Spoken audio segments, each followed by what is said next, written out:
সবাইকে এই চ্যানেলে স্বাগত। এবারে আছে কলিং অ্যাটেনশন মোশন। প্রথমে একটা ছোট এক্সাম্পল দিই। 2019 সালের জুলাই মাসে রাজ্যসভার এমপি জয়া বচ্চন রাজ্যসভাতে একটি ইস্যু তোলেন যে ভারতে এখনো প্রচুর মহিলা ও শিশু অপুষ্টিতে ভোগেন, বিশেষ করে তারাই যারা দরিদ্র ফ্যামিলিতে বাস করে, স্পেশালি গ্রাম এলাকায়। এবং এর পেছনে কিছু কারণও মেনশন করেন। কারণগুলো হলো তাদের কিছুটা শিক্ষার অভাব, ইকোনমিক্যাল ব্যাকগ্রাউন্ডও তাদের খারাপ, এবং একটা কথা বেশি করে ফোকাস করেন যে তাদের মানসিকতা। তিনি বলেন যে অনেক ক্ষেত্রেই দেখা যায় যে ফ্যামিলিতে যদি একটা ছেলে আর একটা মেয়ে থাকে, তাহলে ছেলেটাকে প্রথমেই খাবার দেওয়া হয় এবং বেশি খাবারটা দেওয়া হয়, আর খাবার যদি শেষে থেকে যায় তাহলে সেই পরিমাণটা ওই মেয়েটাকে দেওয়া হয়। এই রকম প্রস্তাব তুলে সরকারের তরফ থেকে পদক্ষেপ নেওয়ার জন্য নারী ও শিশু কল্যাণ মন্ত্রীর মনোযোগ আকর্ষণ করেন এবং জয়া বচ্চন রাজ্যসভাতে একটি কলিং অ্যাটেনশন মোশন তোলেন। ভারতবর্ষে পুষ্টি অভিযান নামে একটা প্রকল্প চললেও নারী ও শিশুরা কেন এখনো অপুষ্টিতে ভুগছে সেটা স্পেশালি মেনশন করে। তাহলে এখানে কি হলো, একজন এমপি পাবলিক ইম্পর্টেন্সের কোনো বিষয় তুলে কোনো একজন মন্ত্রীর অ্যাটেনশন বা মনোযোগ আকর্ষণ করে এবং তার কাছ থেকে ফিডব্যাক নিতে পারে, বা সরকার এই বিষয়ে কি পদক্ষেপ নিচ্ছে বা সরকারকে আরো অ্যাডভাইস দিতে পারে। এবার এই কলিং অ্যাটেনশন মোশনে মোটামুটি কি হয়, মোটামুটি 3 দিন আগে এই মোশন তোলার জন্য প্রিসাইডিং অফিসারের কাছে নোটিশ দিতে হয়। একজন এমপি ম্যাক্সিমাম 2টো কলিং অ্যাটেনশন মোশন তুলতে পারেন একদিনে। আর এই মোশন যখন সংসদে ওঠে তখন প্রিসাইডিং অফিসার ওই এমপি কে 5 থেকে 7 মিনিট টাইম দেয় ওই মোশন সম্পর্কে সংসদে বক্তব্য রাখার জন্য। আর ওই এমপির বক্তব্যের পর ওই এমপি যে মন্ত্রীর উদ্দেশ্যে বক্তব্য রেখেছিল সেই মন্ত্রীর বক্তব্য দিয়ে টোটাল 30 থেকে 45 মিনিটের একটা আলোচনা হয়। এই আলোচনাটা নরমালি 0 আওয়ারের ভেতর কন্ডাক্ট করানো হয়, তবে চাইলে এটাকে লাঞ্চের পরেও কন্ডাক্ট করানো যেতে পারে।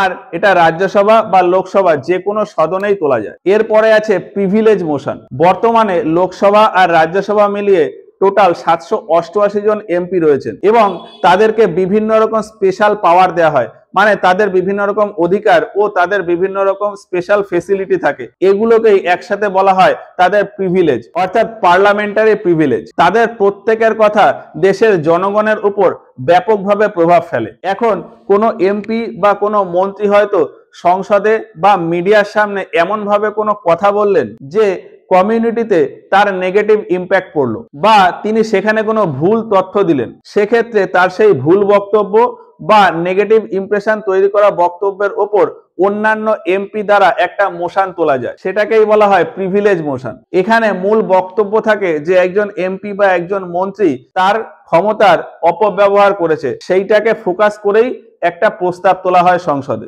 আর এইটার মতনই ঠিক আরেকটা মোশন রয়েছে সেন্সর মোশন। এটাও কোনো একজন মন্ত্রীর বিরুদ্ধে আনা হয় যখন দেখা যায় যে কোনো মন্ত্রী তার কাজ ঠিকঠাক মতো করছে না, বা তার কোনো স্টেটমেন্টে দেশে খুব কন্ট্রোভার্সি তৈরি হয়েছে। এক্ষেত্রেও কোনো মন্ত্রীর সম্পর্কে খুবই নিন্দা করা হয়। এখানে যেহেতু কোনো মন্ত্রীর সম্পর্কে স্ট্রংলি নিন্দা করা হচ্ছে, ওই জন্য এই মোশনকে যখন সংসদে তোলা হয় তখন তার সাথে প্রপার এবং পার্টিকুলার ডকুমেন্টেশন দিতে হয়। এরপর সংসদের 50% সদস্যরা যদি স্বীকার করে নেন যে হ্যাঁ ওই মন্ত্রী সত্যিই ভুল কাজ করেছেন এবং তিনি নিন্দনীয়, তাহলে সংসদ থেকে ওই মন্ত্রীর বিরুদ্ধে বা ওই এমপির বিরুদ্ধে কড়া পানিশমেন্ট নেওয়া হয়। যেমন সংসদেরই একটা ঘটনা বলি। ভোপালের এমপি প্রজ্ঞা ঠাকুর গান্ধীজির হত্যাকারী নাথুরাম গডসেকে প্রকৃত দেশভক্ত বলেছিলেন এবং তার এই বক্তব্য নিয়ে সারা দেশ জুড়েই খুবই কন্ট্রোভার্সি তৈরি হয়েছিল। ফলে এই নিয়ে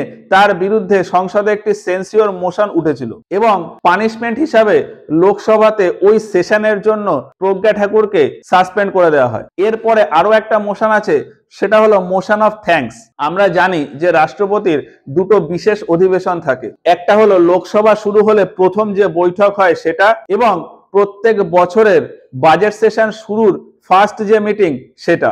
এখন এই 2 অধিবেশনেই রাষ্ট্রপতি দেশের সম্পর্কে বক্তব্য রাখে, তবে রাষ্ট্রপতি যে বক্তব্য রাখেন সেটা আসলে মন্ত্রিমণ্ডল থেকে সেট করা, অর্থাৎ মন্ত্রিমণ্ডলের বানানো ভাষণ রাষ্ট্রপতি পাঠ করেন। এই ভাষণে বিভিন্ন মন্ত্রীদের দ্বারা, মানে সরকার দ্বারা সারা বছরে কি কি কাজ হলো, অর্থাৎ মন্ত্রীদের কাজের আউটপুট এই ভাষণে দেখা যায়। এখন সংসদের এমপিরা এই ভাষণের সাথে সহমত হলো কিনা সেটা চেক করার জন্য একটা প্রস্তাব আনা হয়, সেটাকেই বলে মোশন অফ থ্যাঙ্কস। এতে সমস্ত এমপিরা ভোট দেন যে রাষ্ট্রপতির ওই বক্তব্যে তারা সহমত কিনা বা রাষ্ট্রপতির ওই স্টেটমেন্টটাকে তারা অ্যাকসেপ্ট করলেন কিনা। যদি 50% থেকে বেশি এমপি এতে মত দেন যে হ্যাঁ আমরা এর সাথে সহমত বা আমরা এই স্টেটমেন্টগুলোকে অ্যাকসেপ্ট করছি, তাহলে তো ভালো।